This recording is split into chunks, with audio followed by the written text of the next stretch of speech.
Tell them about karate a little bit because There was no segue. no. You were like, homeschooling makes you focus. You are so kind. What about karate? What did you say? Welcome to Attitude of Altitude podcast, presented by Planet of One. We're sharing stories and conversations, encouraging and empowering listeners to be bold, take action, and be your best self, so we may be the change we desire to see in this world. Know that your attitude determines your altitude in life. Welcome to the podcast. Welcome, Yasmeen. Thank you for being here. And I'm so excited that we get to actually sit and chit chat. From my perspective, even though I love you and I know you, but I'm also of the mindset that you don't completely ever know anyone unless you get a chance to actually talk to them and ask them. So for you, I'd love to start with a little bit about your background so that the audience that are listening, the ones that are watching, they get to know who you are. And what I would love to touch on is the multicultural part, which I'd love for us to chit chat back and forth on that, because obviously I moved to the States and had to adjust, or got the privilege of adjusting. You were born here. So I'm going to leave it up to you. Tell us a little bit about you and the multicultural part and how that has shaped who you are. Yeah. I mean, I grew up in Vegas with, ignore my pajama pants. Really good start. Well, I have my mom, who is your sister, Maysoon, and she is Lebanese American, and my dad is American. So I grew up in a mixed household, which I think more recently has set in for me as an experience that not many people fully grasp. And again, it's just something that I was used to growing up. So those little tidbits or obstacles or pros or cons were so normal to me that it wasn't until talking to other people about the mixed experience and talking to my friends who are also mixed and realizing that, oh, these specific identity issues or just, things you have to overcome are mixed specific, or like specific to growing up in like a household that has two very different cultures on each side, and like falling in that in between. So yeah, that's a little bit about me. It's me, my parents, and my little sister Rosa. I think that's amazing, because I've never thought about it, that your side of it and what your experience is like being in the two cultures. For me is obviously very evident, complete different culture moving forward. But then not too long ago, it's like, wait a minute, that's true. They've had to experience it or live through whatever that is through your perspective, being born in the States. And how do you think that's shaped you? I genuinely think that it shaped me entirely. Like, I think if I wasn't mixed, I would be a completely different person. Well, duh, because I'd have a different parent, but it's just, there are, like I said, there are specific identity issues, and it's not all issues. I think there's a beautiful thing that comes with experiencing two different cultures. And a lot of people will say like, oh, you're half this and you're half something else. So in my case, you're half Lebanese and you're half white. When I was talking to my best friend about this, who's also mixed, we don't feel like we're half anything. I just feel like I have double the culture. Like, I feel like I don't feel like any less Lebanese than anyone else, or any less, so it's a really cool thing to talk to people about it and be like, yeah, I'm not like any less Arab, I'm just also white. Yeah, as much as I know that I'm not any less anything, you walk into a family setting and you are immediately otherized, even if it's just in your own head, because you don't feel any different, but you are different than everyone else in the room.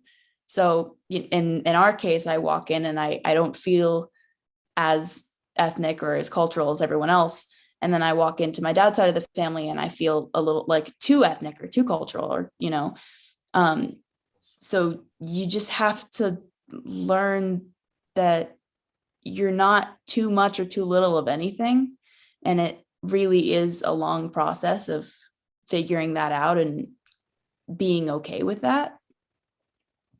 Because like I said, it's just, there's a lot of identity issues and complexities and fears that come with growing up in an in-between space. Like in your case, you moved from Lebanon to America, and you had to get used to a complete culture switch and being the in-between of like, I am American, but I'm also Lebanese, and I have this entire set of like cultural background that nobody here really understands.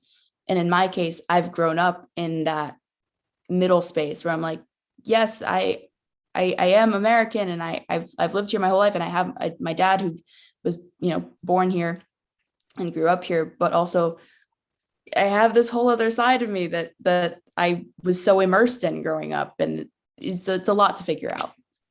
Very long ramble short. Not ramble. Thank you for saying that you're not half of anything. You're not less of anything, because there are a lot of young individuals out there that are struggling with specifically this. They're not feeling like they belong in one spot or another, where everybody belongs everywhere. Mm-hmm.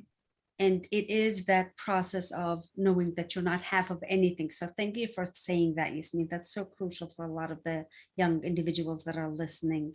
I'd love for you to touch on, what are all the things that you're involved in currently?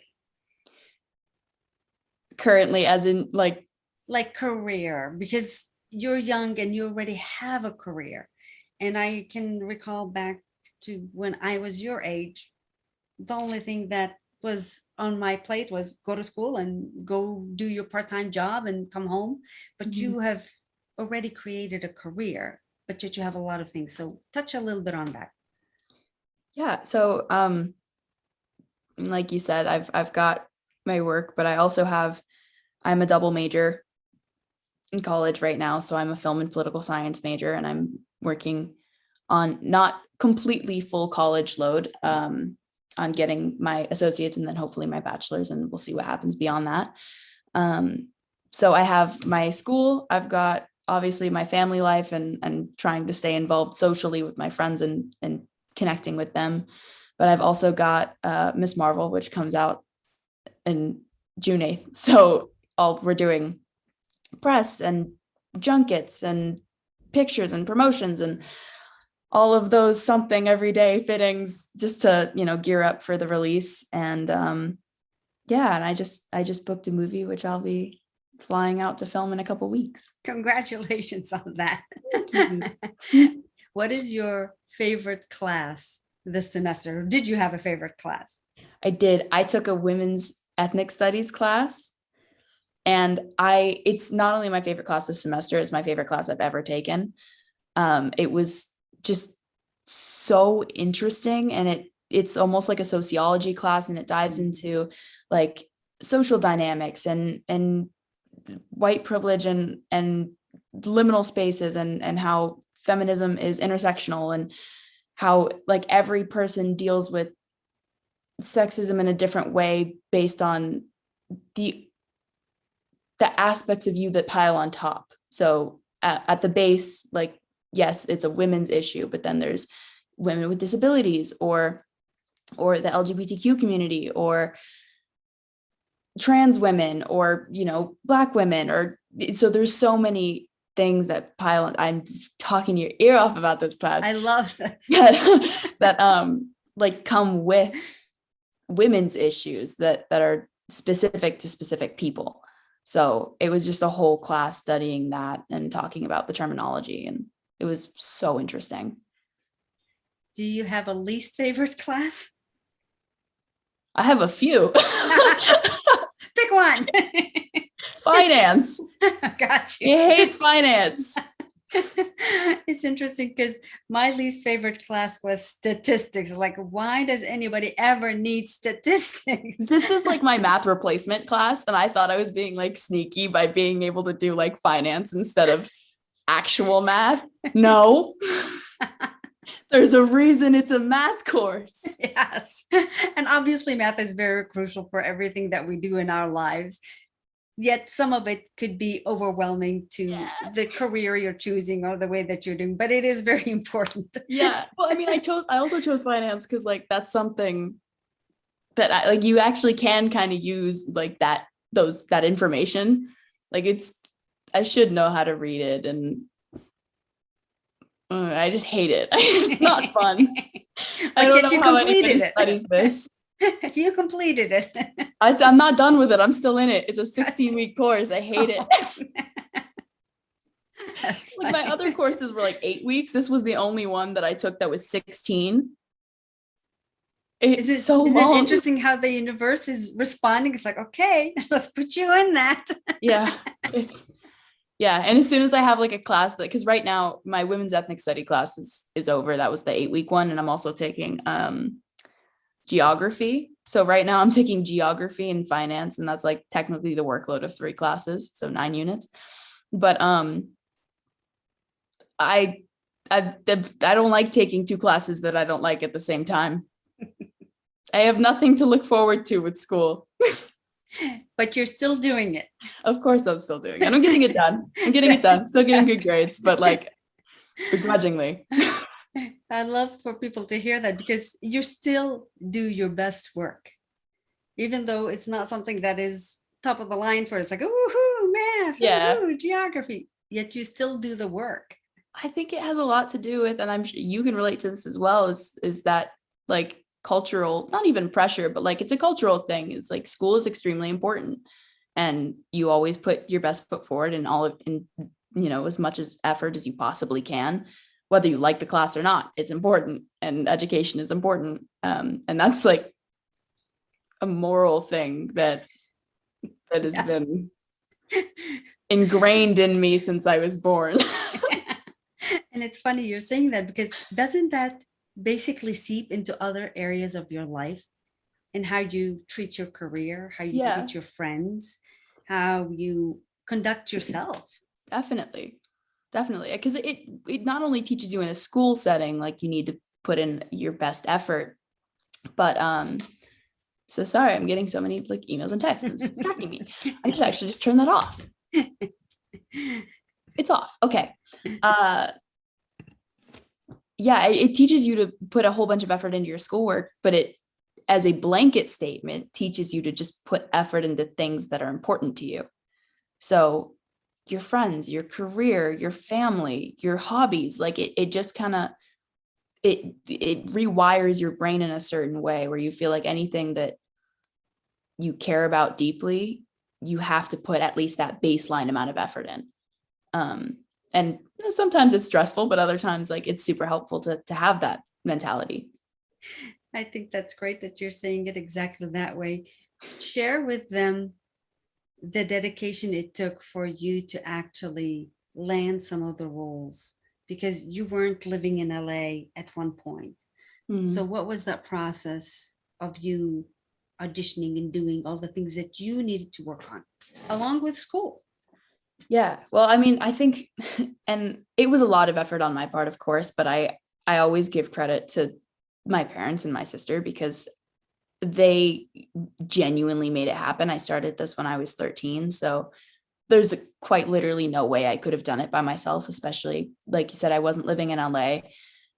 So every audition, every acting class, every small opportunity that arose in LA, either my mom or my dad, usually my dad, would take everything that he had going on and push it to the side and drive home immediately. We'd get in the car and we'd drive 4 hours, sometimes 5, depending on traffic, 5-6 hours, drive there, do the thing, drive back.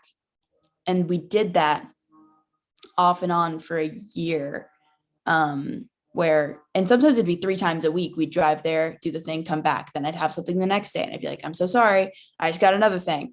So we drive there, drive back. And I will say I got my 50 hours in of driving like really fast when I was getting my license.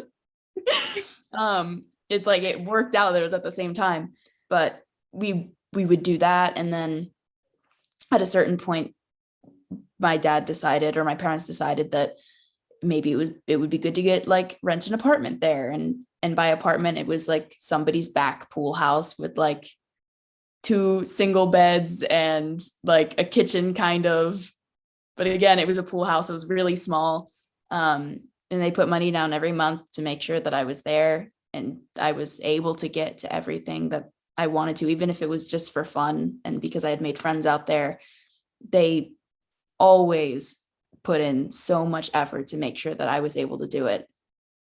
And from 2 people that have nothing to do with the industry, have no idea how the industry works. Like my mom's a defense attorney, my dad's a pool contractor. Like they're so far outside of the industry, and for them to sacrifice so much, and my sister as well, like being by herself some days when my mom was working and my dad and I were gone, and not seeing me, or being by herself a lot more. Like I will never be able to repay them and truly express how grateful I am to them, that they quite literally reworked their entire lives to make sure that this could happen for me, because I just happened to like it, because I was passionate about it and I showed drive. So I could talk about how much effort I put in for auditions or for acting class, but I don't think that it even remotely equates to how much time they spent to make sure that I got to those places. I think it's so intriguing for anyone that knows you to understand how passionate about the career that you've chosen, but also being so aware of all the effort that's been put on your part, along with your own effort. Honestly, that's a big deal for anyone to understand, that it does take a community to make things happen. It does take family to make things happen, but you had to put your best effort forward for them to continue to do that. Of course. I know that if my parents didn't see me actually putting in the effort and actually wanting it, they would not have put in that much time. The only reason that they felt that it was worth it was because I genuinely worked so hard in every way that I could, and proved to them that this was something that I wanted to do for the rest of my life, or for as long as I love it. So it like you said, it takes a community. There's no way I could have done it on my own, but it definitely took a lot of not only physical effort in auditions and acting classes, but like a lot of mental effort. It's mentally strenuous to be in this job. And I think that's something that really only actors will ever fully grasp. But I think a lot of actors get discredited for saying this job is really hard, because people see the glitz and the glam and the red carpets and the posters and the fun aspects of the job, and getting to be on set and getting your hair and makeup done, and all of that is fantastic, and they really are perks of the job. But it comes with so many rejections, and putting your whole heart and soul and body and being on the line for a job that you have like a 1 in 1,000 chance of getting. And then you get criticism, and it's, your entire job is to be in front of the public and be judged for it, basically. And for them to decide, for casting directors to decide, you're too short for this role. You're not pretty enough for this role, or, you're too skinny or too fat or too like this or that. You are made to be picked apart, and that's what you sign up for. And again, we are aware that that's something that we sign up for, but it really is a lot mental. Like, you get thick skin so fast, because it really, I don't know how to express fully that, like, in those, that's just only like a part of of why it is so difficult mentally, but you really, I can't express this enough. You really have to love it for it to be worth it. You will be torn to shreds if you don't genuinely adore this job, especially at a How young do age. you work through this yourself? Is there something that you've learned? Because, like you said, it is a very tough industry and it's tough on the individual. So, how have you worked through it? I think that's something I'm still kind of figuring out. I mean, in reality, I'm a baby in this industry. I started when I was 13. I'm 19 now, so I've been doing this for about 6 years.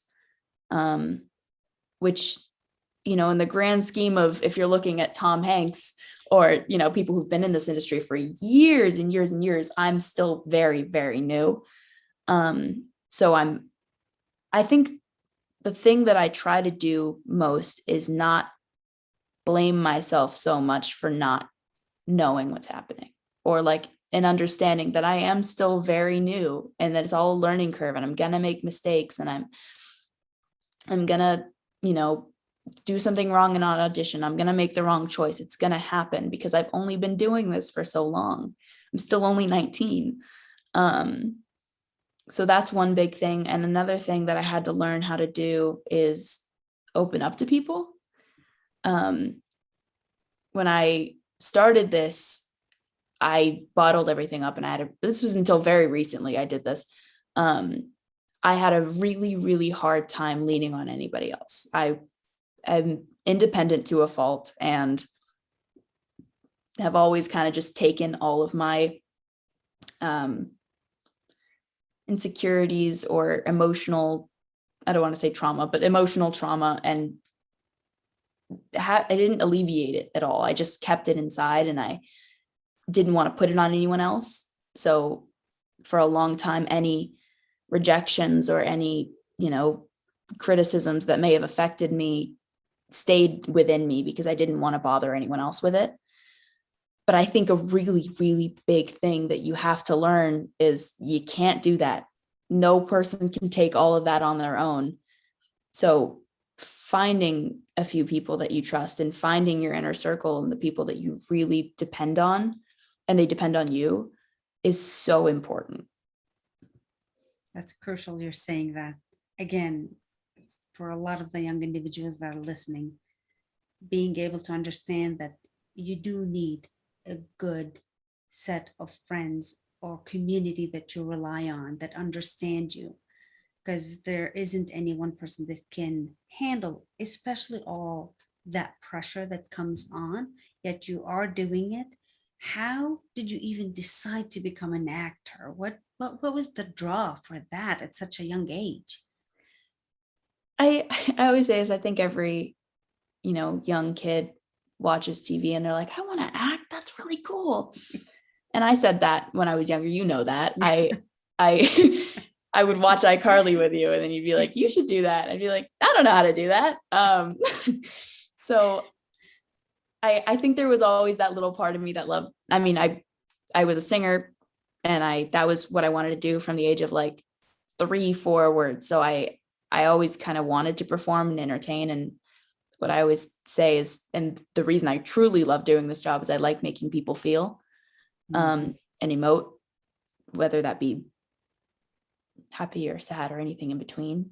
And it's a very, it's a word I'm looking for here.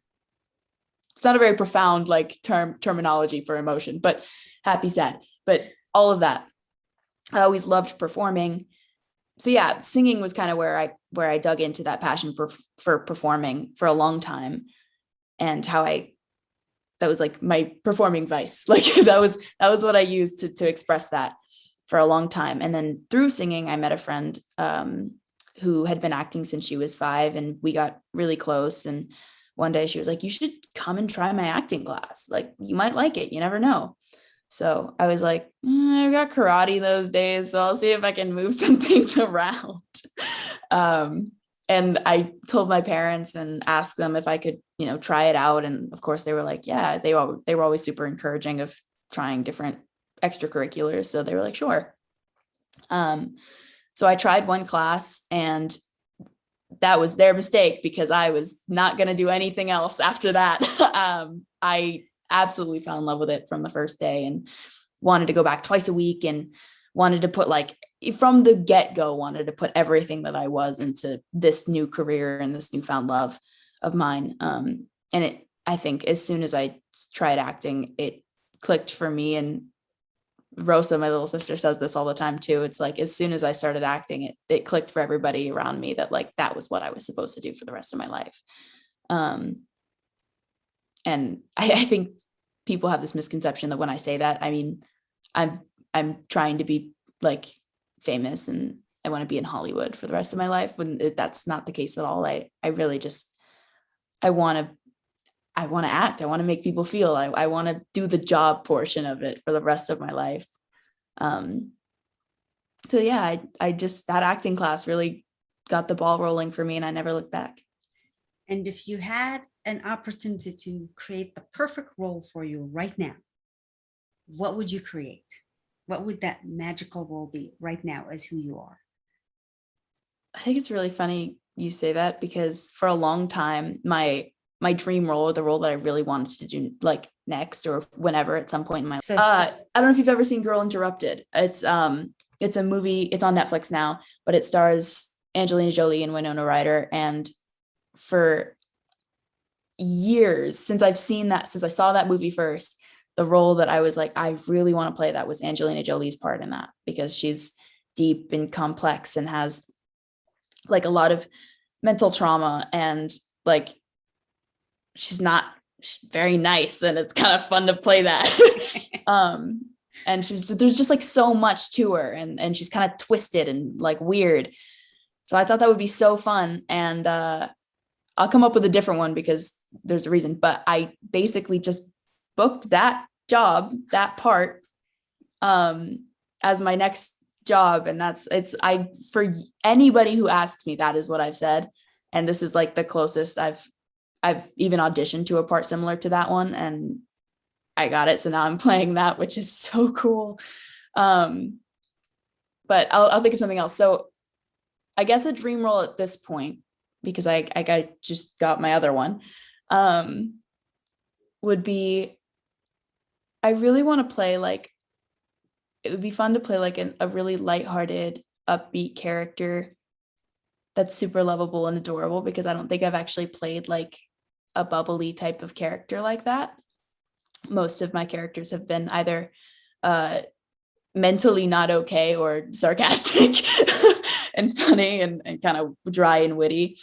But I think like a really upbeat, fun, lovable, adorable character that means something to people, whether that be from a representation standpoint or just like really connects to people and like has a real meaning, like not just, movies for fun are great, but I would love to have a movie that has a message and really communicates something to people, almost like Everything Everywhere All at Once did, where it was it's like a very super cool, weird, fun movie, one of the best ones I've ever seen, but like truly did have a message and have something to say, because I feel like it's kind of pointless if you don't have anything to say. So I guess dream role would be a fun, bubbly character with something to say.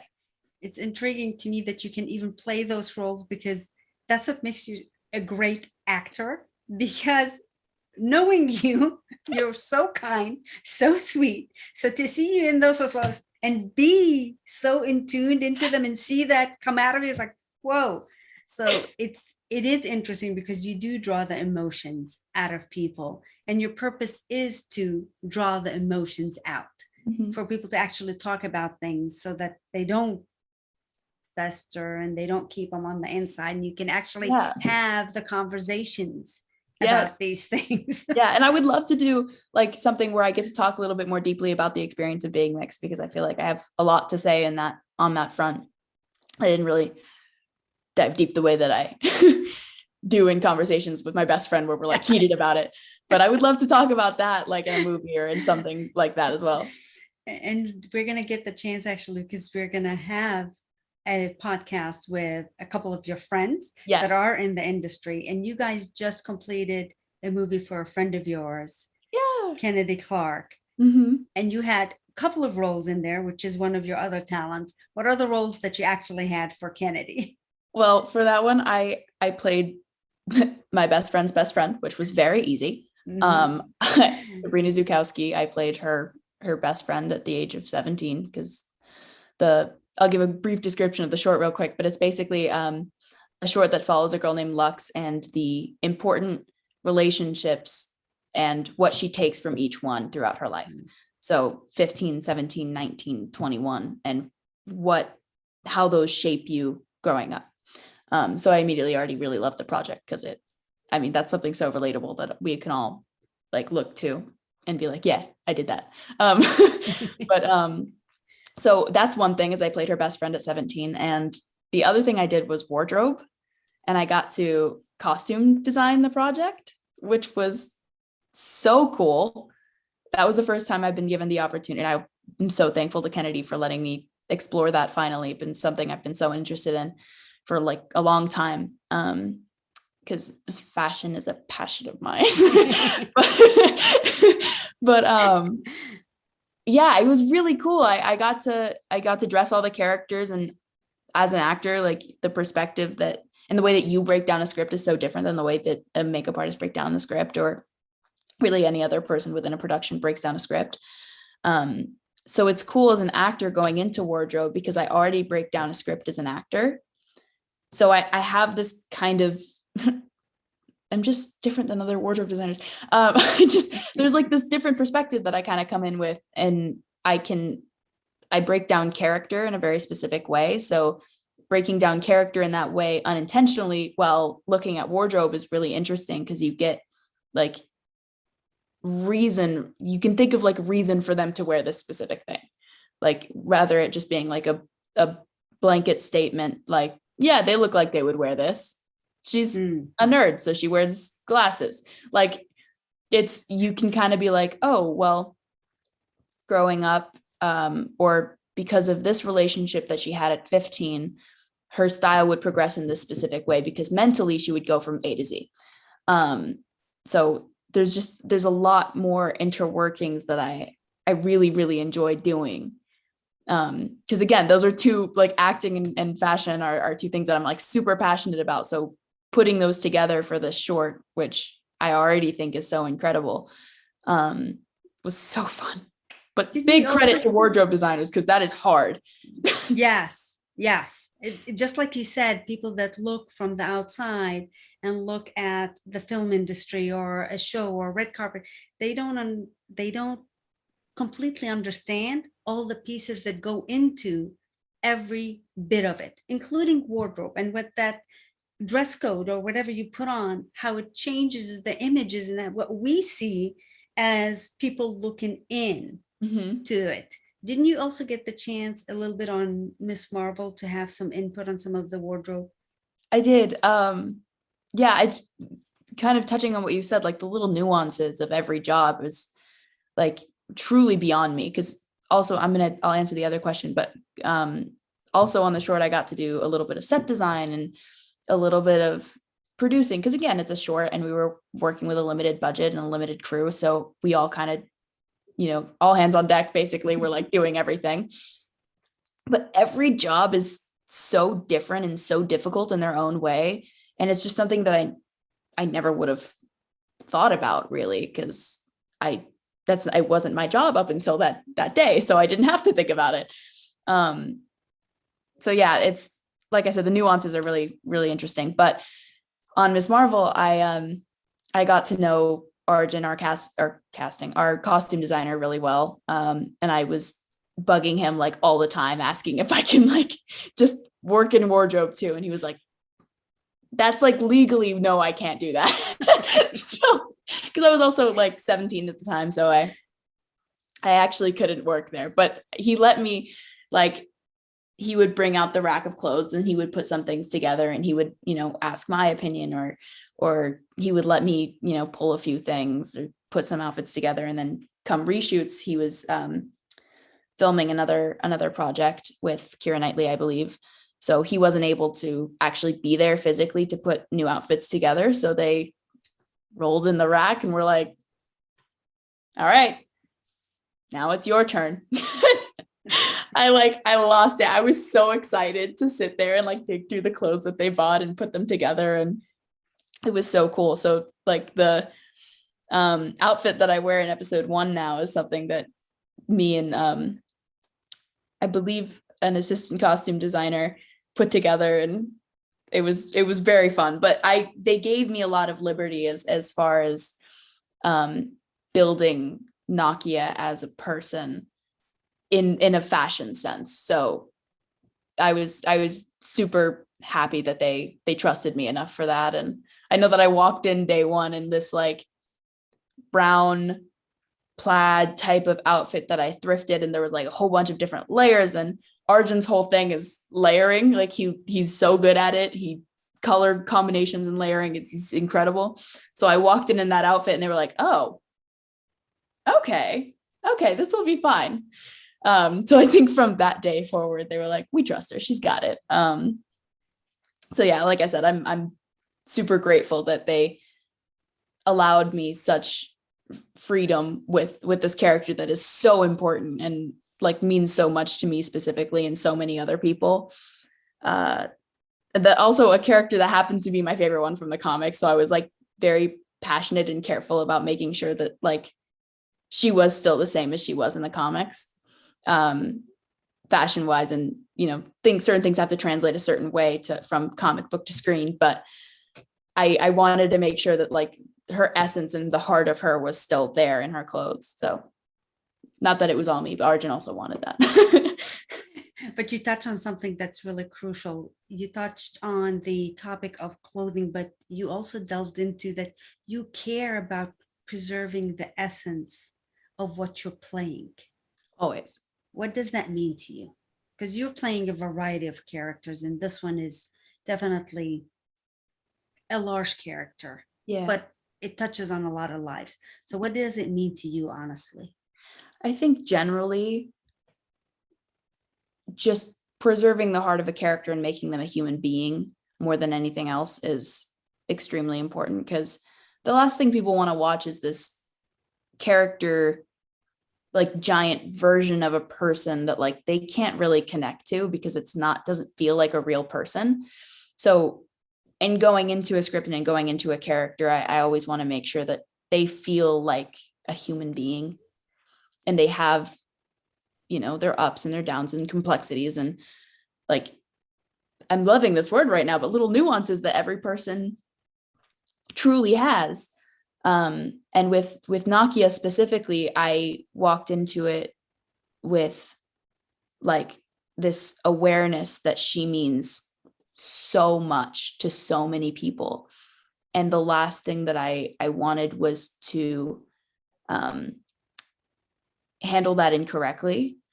So again, she was my favorite character from the comics before I even auditioned for the show. So I already have so much like care, and I want to protect her, and I love her so much already.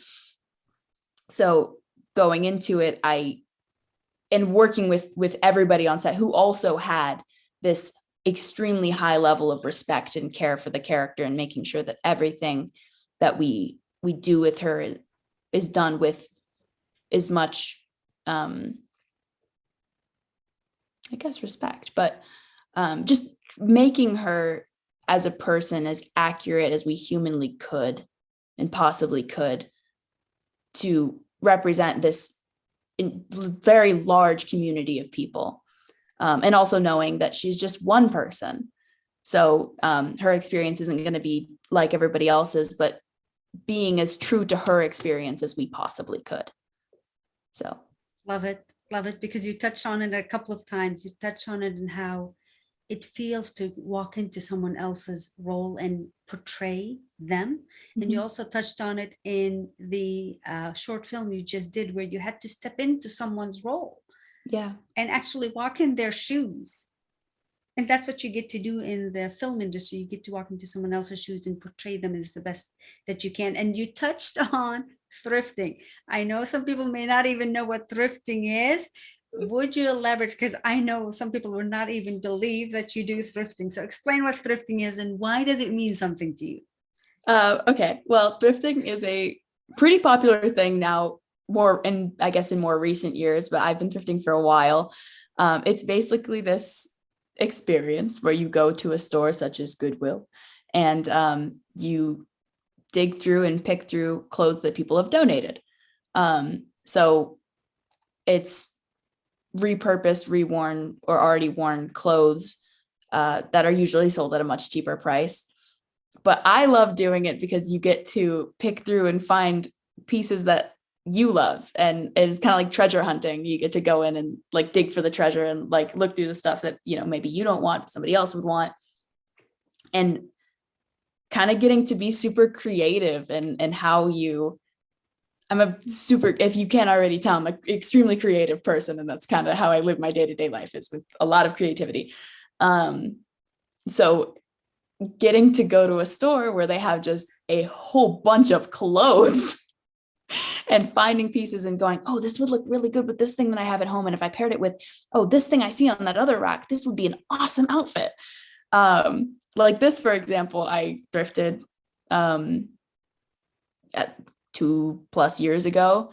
But it's just like such a cool piece that I don't think that you are able to find in normal department stores or fast. I also know that, I'm not know that, but fast fashion is a really big thing, and it's kind of detrimental to the environment. And there are huge land dumps of clothes that get worn once or twice, then get thrown out, and it's really bad for the environment. So thrifting is another, way to help the environment, as long as you're not over consuming. But yeah, it's all around. It's a much better thing than going to H&M, for example, if you can avoid it, and buying something new when you can find something already worn and, wash it thoroughly. And like it could be from 15-20 years ago, and now you have this really cool piece that somebody wore 15-20 years ago and that you get to repurpose and wear now.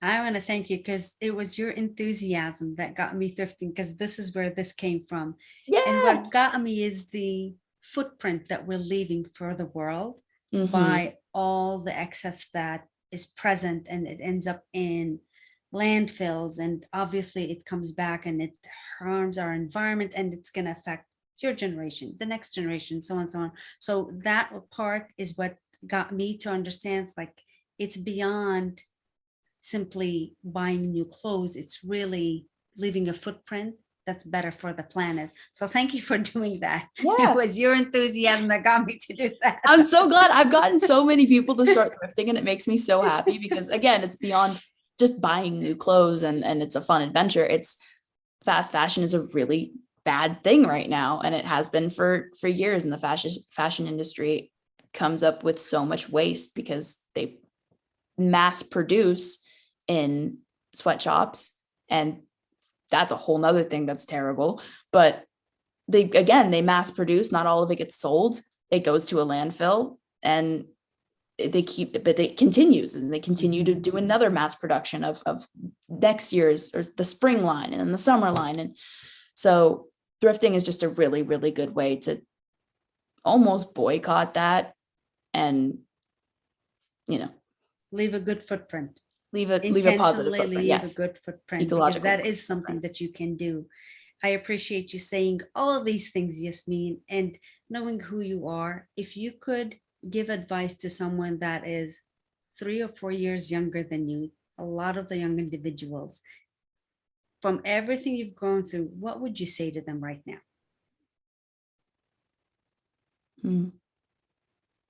I think I've spent a lot of time recently thinking about like 14-year-old me, for example, because it kind of keeps me grounded and excited, because I think about how excited she would be and in my position now, and just she'd be so proud of where I am now, and it makes me really happy. So I think, thinking back to her, she was so shy and like so afraid to step outside of the box and to take up space. And I think a lot of ethnic kids, mixed kids, are kind of taught that you're not supposed to take up space, especially as a woman of color. You are not supposed to take up space. You need to be internal and small and not bother anybody. But I think if I have any advice for anybody watching this at that age, is take up space. You are going to want to take up space. You're not taking space away from anyone else by taking up space. You have enough room to take up space. And I'm still trying to take up space. So it takes a long time to really recognize that and to really take that in. But take up so much space you can. That's excellent advice, not just for the younger generation, even for people that are still figuring out their way in life, to actually put their voices out there and really show up for who they are. The last thing I'd like to touch on is you were homeschooled. Mm-hmm. Was that something of a choice? What was that experience like? 'Cause I remember when I first heard your parents say that's like, what? Yeah. Now I have a completely different outlook on it, but what was it for you? Well, I think it's definitely more common now, especially post-pandemic, and so many people have to do virtual school. Everyone had to do virtual school for so long that it's kind of more normal now. But I started in 3rd grade. So it was a long time ago, and it wasn't a very normal thing to be doing online school. And the reason that my parents decided to take me out of school was because where I was living was 49th in the nation as far as education goes. And there were a lot of factors that contributed to my doing virtual school, but my parents really wanted a good education for me. So they put me in a Virginia-based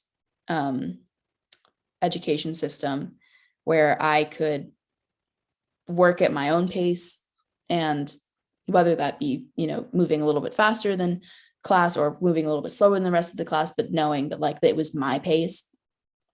And I really loved homeschooling. I was asked multiple times throughout my growing up, whether it be from my friends or family or parents, if I wanted to go back to public school socially, because obviously the social aspect of school is almost just as important as the educational aspect of school, because you're going to take what you learned socially with you probably much farther than what you learned in history class. It's super important. So I was asked multiple times whether or not I wanted to go back to public school for the social aspect. And I was in so many extracurriculars that I didn't deem it necessary. And I really loved being able to, do school with my family and then go to and be social in places where I was carrying through my hobbies, like getting to be social in singing or dance or karate or horseback riding. And I'm meeting people that were also passionate about those things because they're also there. Whereas I think in school, it's a big, you're there because you have to be. Everyone is there because they live nearby and they have to. So there's a level of you gotta find people that you relate to and have things in common with. Whereas if you're doing extracurriculars, you do. But yeah, I think another big thing is people are always so surprised when I tell them that I've been homeschooled since 3rd grade, because they're like, oh, you're so social. You know how to talk to me without cowering in fear. And I'm like, I think that a lot of people think that homeschooled kids are just social, not social creatures and just hide in their room all day and are fearful of public situations. That's not the case. We're actually all pretty normal. We just, or at least the ones that I know, are pretty normal, and I don't know, just did it because we wanted a better education. So, but yeah, I loved homeschooling growing up. And you said that the extra activities that you were involved in were your social network, really? Yeah. Yeah, it was such a fun social network because, like I said, everybody, by choice. It was by choice. Everybody was there for the same reason. They wanted to be. Or, there were the few that were my parents made me come here. But that was okay. They were also there. I think homeschooling, from my perspective, along with your parents' dedication, that's for sure, taught you to be very focused Extremely. on everything that you do. You put your heart and soul into it. And honestly, your kindness, just your genuine kindness and authenticity of who you are, you go all out. Tell them about karate a little bit, because There was no segue. no. You were like, homeschooling makes you focus. You are so kind. What about karate? What did you say? Because that one is the one that stands out in my mind. You going through karate is like, whoa. I'll never get over the way that you switched topics. That was so funny. Yeah, I mean, first off, yeah, homeschooling made me super dedicated and focused because I had to do it all on my own. I mean, obviously my parents, I was like 5 years old. My parents like helped me. But once I hit like 6th grade, I didn't, or not even 5th grade, maybe, I really didn't need them anymore because I knew how the program worked. I was able to teach myself all of these things because they just give you the breakdown basically in the lesson, and you have to make sure that you take it in yourself. Like you have to be the one to do it. So I think that really helped in a lot of ways. It definitely helped with my independence, and helped in college as well. Anyway, karate. I did. Yeah, get back to my question. Back to the question that was so abruptly forced on me. Is that how karate felt to you? A little bit. Again, I started when I was like 4.5, so I did feel like I was kind of just like thrown into the deep end, and they were like, "Now fight." I was like, "Okay, I have Barbie dolls at home." But I started when I was 4, and I did it for nearly 10 years. So that was another place where I was taught a lot of dedication and focus. So again, I did it for 10 years. When I stopped, I was almost a 3rd degree black belt. I think I was a couple months away from my 3rd degree black belt. And yeah, my sister and I went, depending on the week, between 3 and 5 days a week every night, for at least 2 hours, I think. And that was almost like, I would say I'll give an average 4 days a week for 10 years of my life. So a lot of my person came from that studio and those people, and our incredible teacher, who was just like such a good person and so scary. He was like he was like 65 my whole life, but he was like the highest degree black belt that you could possibly get without being in like the family of grand. Like he was an 8th degree black belt at 65 and still did like 400 sit-ups on a cheese block every day, like at a decline. Dude was terrifying. So nice. Oh my God, he was scary. But he was supposed to be. Yeah, they kind of felt like second caretakers to me for a lot of my growing up. It's been a long time since I've seen them, and I need to do that. But like by the time I was 12, I had keys to the studio, and I would go in and I'd teach the classes with people that were much older than me. It was like me, my sister, and one of his other students that he trusted with the classes when he wasn't there. He would say, "Okay, starts at this time, come unlock the doors, come inside, set up, and you know the class, you've been doing it for this long now, teach it." And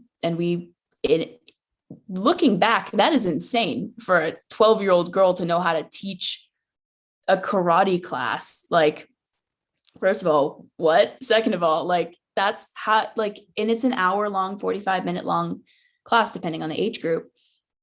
And I would know how from start to finish to go in, warm everyone up, to go through like our routine and start teaching forms or whatever was supposed to happen that day.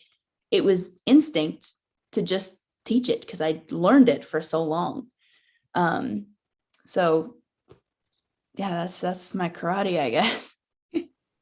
I know we can delve into other stuff, but we won't for the sake of time. I know that your time today is definitely scarce. So is there anything that you'd like to say that I might not have asked you? Did you go, oh, I wish Rima had asked me this? So that I don't think so. I think you did a great job asking very specific questions. thank you, my dear.